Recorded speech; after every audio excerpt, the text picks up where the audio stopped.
we are barreling towards this regime change war with Venezuela. As we've discussed, the United States just keeps blowing up boats that the Trump administration claims are being driven by narco-terrorists off the coast of Venezuela. And then last week, the Trump administration informed Congress that the U.S. is in, quote, armed conflict with drug cartels that the Trump administration has labeled as terrorist organizations. The administration calls suspected drug smugglers unlawful combatants and argues that it's okay to kill them. Basically, they're saying that the drug cartels are waging war on the U.S. by bringing drugs here, and therefore it's okay for the U.S. military to kill them. So in short, the White House has constructed a secret legal rationale that they believe authorizes airstrikes against cartels and cartel members. They have asserted that Nicolas Maduro is himself a cartel leader. So if you follow that logic train, it would seem to justify the U.S. military killing Nicolas Maduro himself, who we are the first ones to admit is a tyrant and a bad guy and still the last election, but that doesn't mean regime change wars are good. A lot of bad guys out there. Yeah. My concern is very high, and you just feel this steady build. And if you're defining Maduro as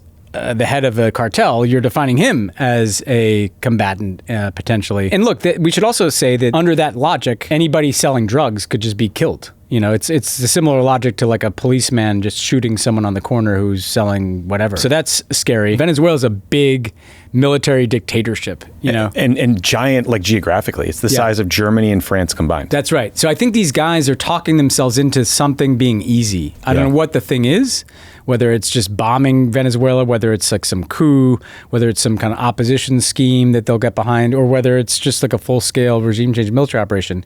But it definitely feels like we're on the ramp to something other than just boats. I don't want to sound alarmist, but it's hard to see a version of this plan that ends well for anybody.